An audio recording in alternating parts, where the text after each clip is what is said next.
جمعیت الماہرین کے مکتب کے نظام میں چندہ نہیں ہے، فیس کے تحت چلتا ہے. تقریباً 800 سے 1000 روپے ایک بچے کی فیس لگتی ہے. ایک سال کا سب کچھ اس میں چلا آتا ہے. ڈریس بھی آ جاتا ہے، اور جو غریب وہ کیا لگاتے ہیں ٹائی وہ آتا ہے، کارڈ آئی ڈی کارڈ رہتا ہے، وہ آئی ڈی کارڈ جمعیت الماہرین کے لوگوں کے ساتھ رہتا ہے، وہ آ جاتا ہے، ٹپائی آ جاتی ہے، کتابیں آ جاتی ہے. سارے بچے ایک ڈریس میں آتے ہیں، ایک ڈریس میں پڑھ کے ٹائی بھی بنی ہوئی ہے. پھر اسی کے ساتھ ابھی ہم لوگوں کو بتایا گیا تھا ٹریننگ میں شامل گئے تھے کہ اب بالغ کا مکتب بھی شروع ہونے والا ہے، مستورات کا مکتب بھی شروع ہونے والا ہے. بالغ کا مکتب جو کمیٹی بنی ہے، یہ کمیٹی کے لوگ طے کریں گے کہ 1 گھنٹہ فلاں حافظ صاحب، ہم کمیٹی کے لوگ چندہ لے کر کے وہ مسلمان جو بیچارے تبلیغی جماعت میں بھی نہیں جا سکتے، مدرسہ میں بھی نہیں جا سکتے، آدھا گھنٹہ 20 منٹ وہ دین کی بات کیسے سیکھیں گے. ایک جگہ ہم متعین کر دیں گے، بالغ لوگ بیٹھیں گے، کم سے کم قرآن سیکھ لیں گے، نماز کی ترکیبیں سیکھ لیں گے. یہ بالغ کا مطلب ہے.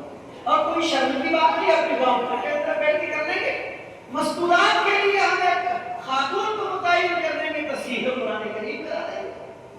مستورات کا واٹس ایپ گروپ بنے گا جس کے اندر عالم دین ایڈمن ہوگا اور وہ بتائے گا کہ دین کی بات. موبائل کے ذریعے سے آج کیا کیا ہنگامے، کیا کیا فتنے ہو رہے ہیں.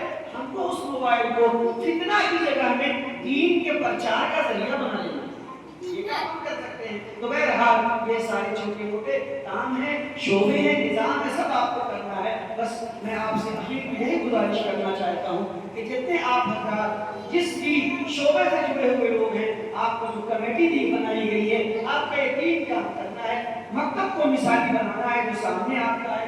ساتھ میں مثالی مسجد کا پہلا کام یہ ہے کہ محلے کے مسلمان 5 وقت نماز پڑھنے کے پابند ہو جائیں. دوسرا کام یہ ہے کہ کم سے کم ہفتہ میں ایک دن قرآن اور حدیث کا درس ہو. وہ بتائیے نماز میں قرآن شیخ الہند کا ترجمہ ہے لے کے بیٹھیں گے، صرف آپ سے 10 منٹ گن کر کے لیا جائے گا، 9 سے 10 منٹ آپ بیٹھیں، قرآن کی ایک آیت پڑھی جائے گی، اس کا ترجمہ پڑھ کے سنا دیا جائے گا. ایک حدیث پڑھی جائے گی، ایک اس کا ترجمہ کر دیا جائے گا، سب گھر سے.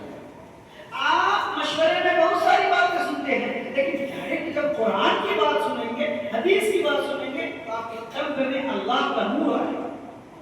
یہ نظام چلے گا. اس کے ساتھ اپنے محلے کا سروے کرنا ہے کہ میرے بہوسرا پنچایت کے میں کتنی مسجد ہے، ہر مسجد کے بغل میں کتنا محلہ ہے، ہر محلے میں کتنے مسلمان ہیں، کتنے بالغ ہیں، کتنے بچے ہیں، کتنی بیوہ ہے، کتنے یتیم ہیں، کتنے بچے اسکول جا رہے ہیں، کتنے بچے مکتب جا رہے ہیں، کتنے بچے کھیت کھلیان میں گھوم رہے ہیں، کتنے بچے گلی ڈنڈے کھیل رہے ہیں. ان سب کی باضابطہ ایک سروے کر کے ایک بڑے فلیکس میں اس کو چھپا کر کے مسجد کے ایک کونے میں چپکا دینا. کتنا بڑا کام ہے. باہر سے کوئی بھی آنے والا آدمی تبلیغی جماعت کے لوگ آئیں گے، ان کو فوراً پتہ چل جائے گا، یہ دیکھیے اس پنچایت میں یہ بیٹا ہے، اس وارڈ کا یہ بیٹا ہے. پھر ہم کو کیا کرنا ہے، دماغ میں فوراً آ جاتا ہے کہ اوپر سے من و سلوا گرے گا، بانٹے گا. یہ بانٹنے کے دل دماغ سے ہٹا دینا ہے. ایک کمیٹی کھڑی ہوگی کہ جو ضرورت مند ہے ہم لوگ مل کر کے ان کی مدد کریں. اگر ایسی کوئی ضرورت مند ہے، شادی میں دقت ہوئی، کمیٹی کھڑی ہوگی، ان کی شادی میں مدد کریں. آگ لگ جائے گی اس کو مدد کرے گی. یتیم بچہ ہے، اس کو تعلیم کے لیے آگے بڑھائے. بچہ پڑھنے نہیں جاتا، پکڑ کے ان کو اسکول مدرسہ بھیجا جائے گا. انشاءاللہ مجھے امید ہے کہ آپ اللہ کی باتوں کو سمجھ چکے ہوں گے، اور جو نظام اور جو باتیں آپ کے سامنے میں رکھی گئی، پیش کی گئی، انشاءاللہ عمل کریں. کیا ہم سب تیار ہیں؟ انشاءاللہ تیار، مکمل طور پہ تیار کریں گے انشاءاللہ، کریں گے انشاءاللہ.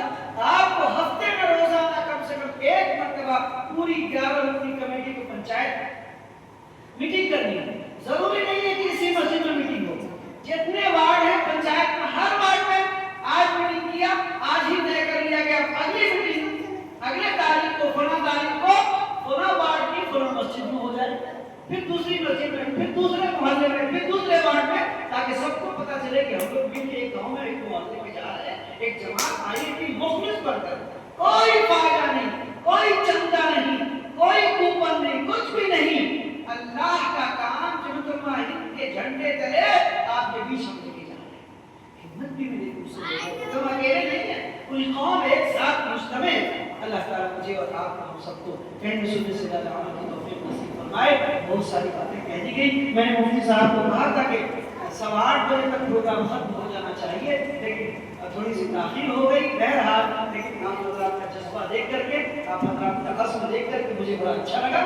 مجھے امید ہے کہ انشاءاللہ العزیز مہینہ 2 مہینہ ہوتے ہوئے آپ حضرات کچھ اچھا کام کریں گے، اور پھر مجھے اگر بلائیں گے، کام کرنے کے بعد مدرسہ چالو کر دیا، منظم مکتب چالو ہو گیا، مسجد میں امام صاحب نے درس حدیث درس قرآن شروع کر دیا، ڈیٹا آپ نے پورے پنچایت کا اکٹھا کر لیا، فلیکس میں چپکا دیا، پھر مجھے بتائیے گا مفتی دلشاد صاحب کو کہیں گے مفتی اظہر اللہ کے آواز دکھاؤ کہ ہم لوگوں نے جو ارادہ کیا تھا ہم لوگ کر کے دکھایا ہے، تیار کر کے رکھا ہے، نہیں رکھا ہے، تب آپ کی رپورٹ انشاءاللہ پٹنہ سے لے کر دلی دفتر تک بھیجیں گے، اور کافی آپ کے لیے دعا کریں گے انشاءاللہ۔ جزاکم اللہ، آخر دعوانا